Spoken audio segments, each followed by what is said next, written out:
Dia, pessoal.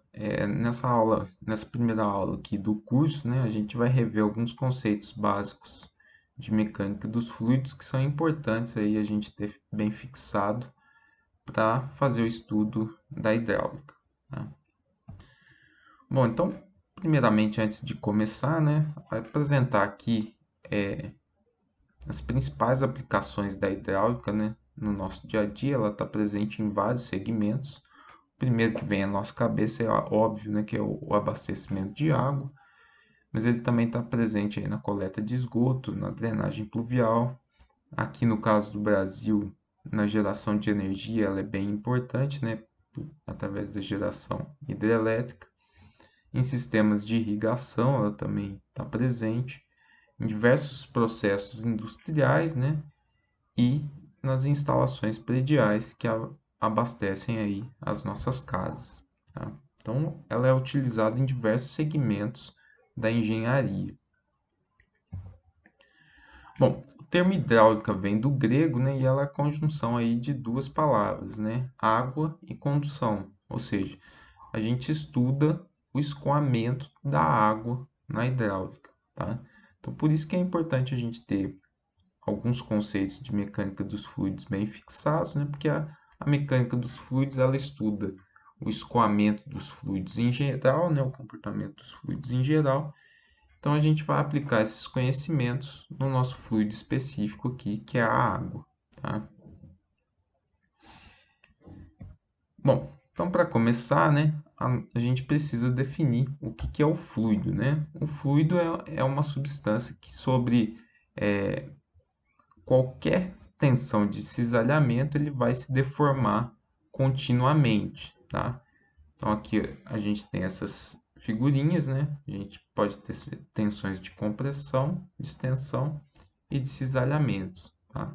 Então num fluido, qualquer que seja a tensão de cisalhamento que a gente tiver, ele vai sofrer uma deformação contínua, né? Ou seja, ele vai escoar, né?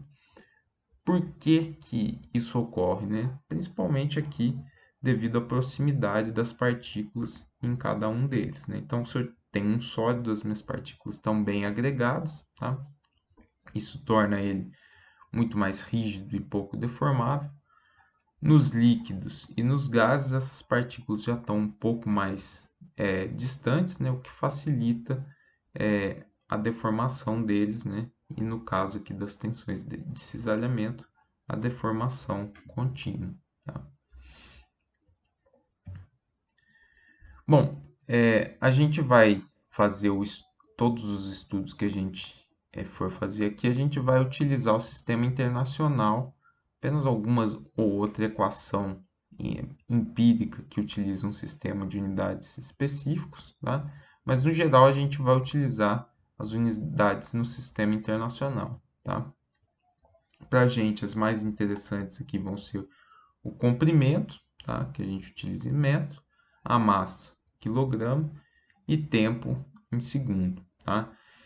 Em alguns casos vai ser interessante a gente olhar a temperatura também, tá? Porque a gente vai ver que algumas propriedades da água dependem da temperatura em que ela está. Outro conceito que é importante a gente lembrar é o de pressão, tá? Então, a pressão é a força que atua sobre uma determinada superfície, né? E a gente está sempre sobre a ação da pressão atmosférica, tá? Como todos os objetos estão sob a ação dessa pressão atmosférica, normalmente nos estudos a gente costuma utilizar o conceito de pressão manométrica, tá? Então, nesse gráfico aqui, a gente tem essas escalas, a gente tem essa pressão atmosférica aqui, né? Ela é variável porque, dependendo da altitude que a gente está, ela varia um pouquinho, tá? Mas como todo o nosso sistema vai estar mais ou menos nessa mesma altitude, né? Ela vai ser fixa para esse determinado sistema. Então, quando a gente trabalha com pressões manométricas, a nossa escala de referência, o nosso zero de referência, seria essa linha vermelha aqui, tá? Em termos absolutos, o nosso zero é quando eu tenho um vácuo perfeito, tá? Então, na escala absoluta, o meu valor de pressão atmosférica local, ele tem um determinado valor, né? Normalmente aí em torno de 101 kPa. Na nossa escala manométrica, ele é zero, tá? Então, na nossa escala manométrica, eu posso ter pressões acima da pressão atmosférica, então eu posso ter pressões positivas, e eu posso ter pressões abaixo da pressão atmosférica, que seriam pressões negativas, tá? Então, na escala manométrica, eu tenho tanto uma pressão positiva quanto uma pressão negativa, tá? No caso da pressão absoluta, eu só tenho pressões positivas, porque o meu zero é o vácuo perfeito, tá? Então, essa equação aqui, ela diz para a gente, né, como que é calculada a pressão manométrica, né? Então, é a pressão que eu estou medindo menos a pressão ambiente, tá? Se eu tenho um manômetro aqui, né, ele está medindo essa pressão interna aqui da tubulação, né, menos a pressão ambiente que ele está exposto, né, que é essa externa aqui, que seria a pressão atmosférica, tá? Então, o manômetro já vai dar para a gente essa pressão manométrica aí, de acordo com a leitura que ele dá, tá? Então, é importante a gente ter essa escala de pressões aqui na nossa cabeça. De novo, em algumas aplicações a gente vai precisar utilizar a pressão absoluta do sistema, tá? Mas na maioria das vezes a gente trabalha com o conceito de pressão manométrica. Bom, aqui eu também coloquei uma tabela com as principais, né, propriedades físicas da água. E como eu falei, né, a temperatura ela é um fator que influencia no valor dessas propriedades, tá?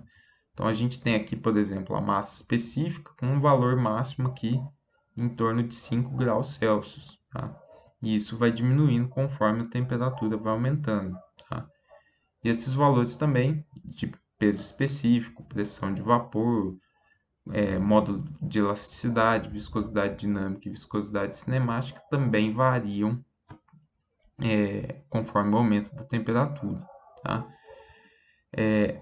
A maior parte das aplicações de hidráulica, né, a gente trabalha com a água a temperatura ambiente, tá? Então, normalmente, a gente utiliza a massa específica aqui, em torno de 1.000 kg por metro cúbico, tá?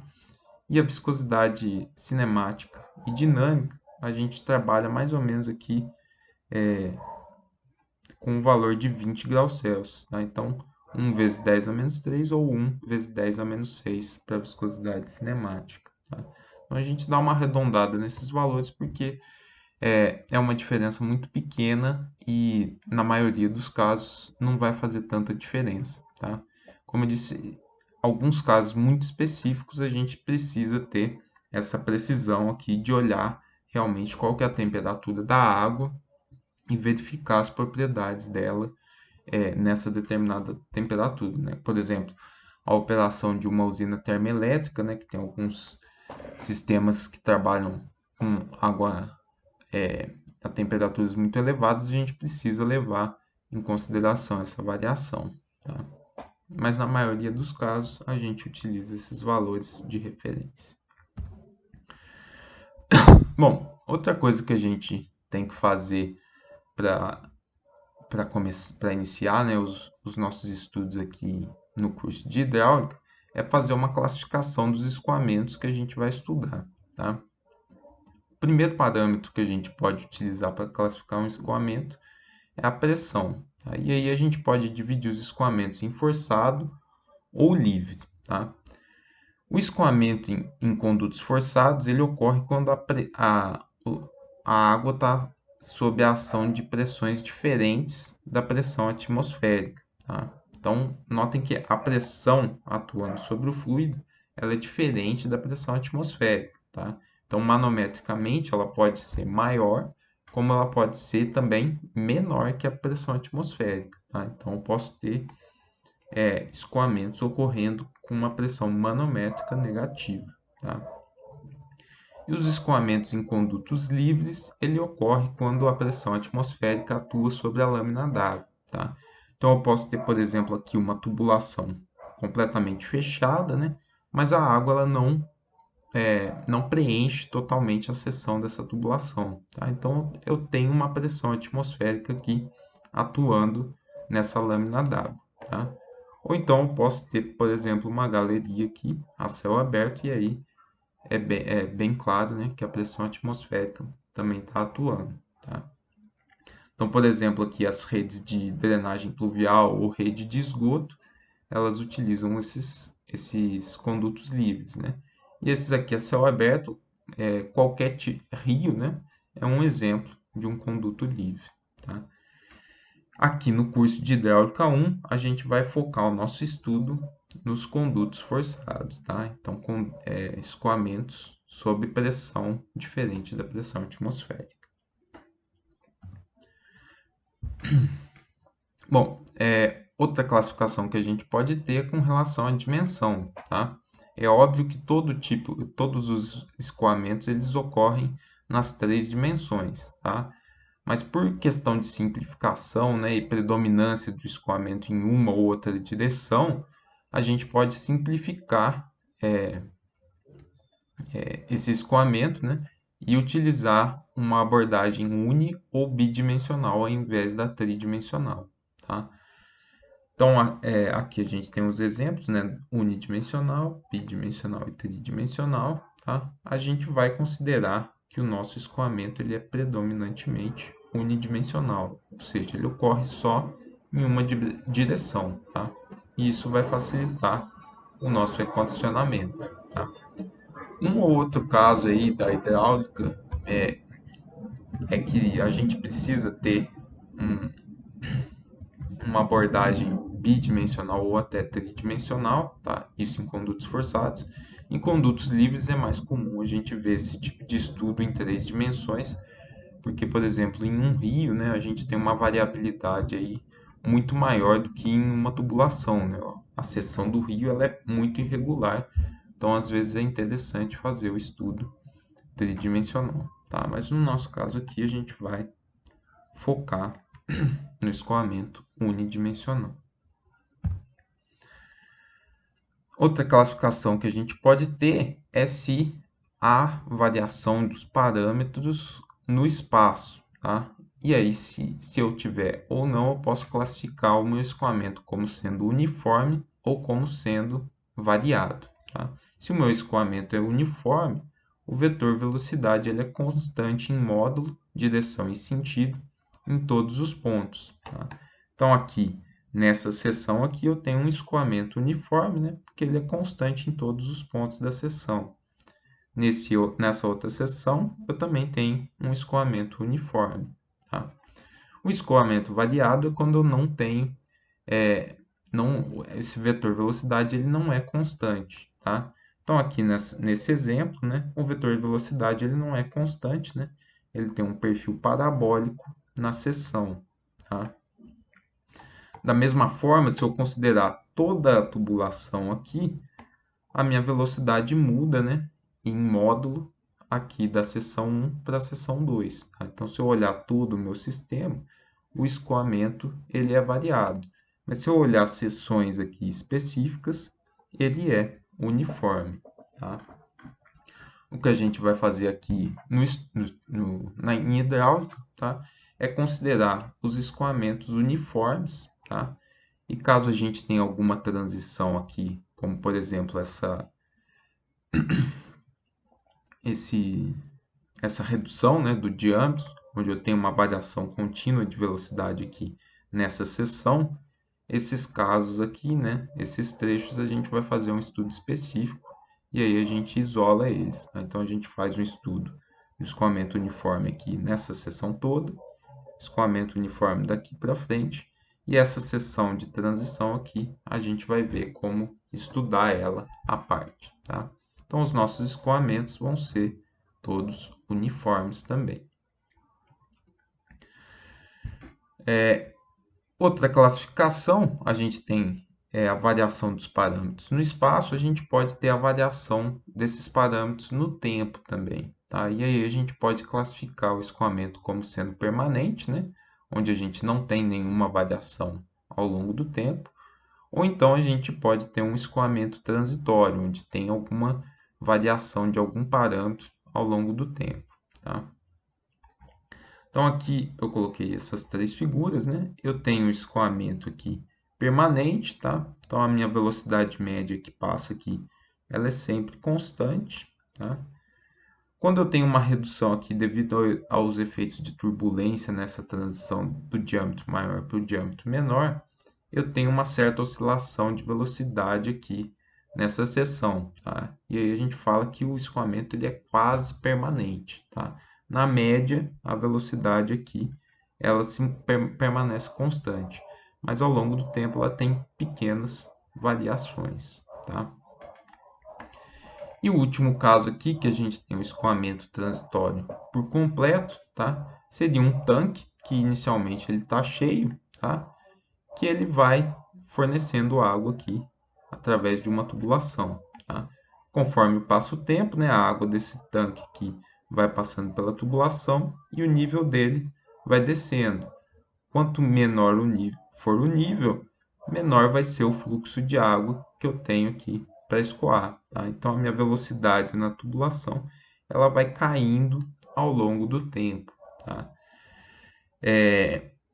De novo, todo escoamento que a gente vai estudar, ele tem um pouquinho de efeitos transitórios, tá?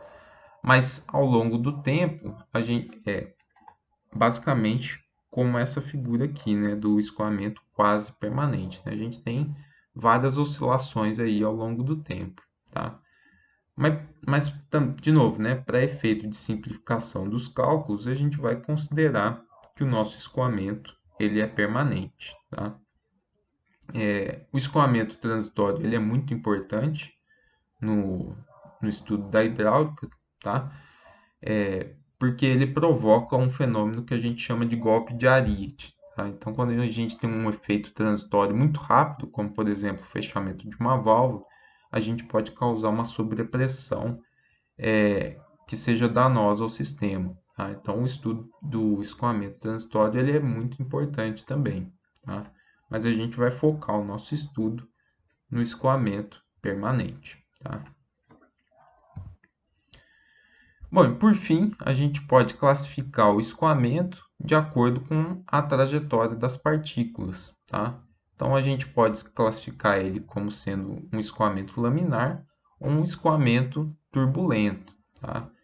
No escoamento laminar, né, as camadas dos fluidos elas se movem praticamente paralelas umas às outras, né, sem grandes perturbações, né? E no escoamento turbulento, as partículas têm uma trajetória irregular, né? E aí elas se chocam umas com as outras, tá? No experimento clássico aqui, né, a gente consegue colocar um pouco de tinta numa tubulação, né? E esse filete de tinta aqui, ele vai acompanhar as partículas de água, tá? Então, no escoamento laminar, a gente tem isso bem comportado, né? Não tem grandes oscilações nesse filete. Aqui, a gente tem um escoamento de transição que a gente começa a ter uma certa turbulência, tá? E no escoamento totalmente turbulento, as partículas já não tem uma trajetória muito bem definida, tá? E esse filete de tinta ele acaba se misturando completamente com a água, tá? Bom, e como que a gente define se a gente está num escoamento laminar, de transição ou turbulento sem fazer esse experimento aqui com a tinta, né? A gente pode utilizar o número adimensional, né, do número de Reynolds, tá? Então, ele é calculado por essa equação aqui, né? Massa específica vezes velocidade vezes o diâmetro, dividido pela viscosidade, tá? E de acordo com o valor que a gente encontrar, a gente classifica ele dentro dessas três classes, né? Se o valor que a gente encontrar for menor que 2.000, ele é laminar, entre 2 e 4.000, ele é de transição, e valores acima de 4.000, ele é turbulento, tá? Eu já adianto aqui para vocês que o escoamento laminar e de transição ele é muito raro de acontecer em instalações reais, tá? Normalmente a gente só encontra esse tipo de escoamento em situações muito específicas, né? Por exemplo, em estações de tratamento de água é interessante o escoamento laminar em alguns pontos para facilitar a sedimentação de algumas partículas, né? E em laboratório, tá? Mas na maioria dos casos a gente vai achar números de Reynolds aqui na faixa de 50, 100 mil ou até valores maiores, tá? Então, 99% aí dos escoamentos que a gente vai estudar, eles vão ser turbulentos, tá?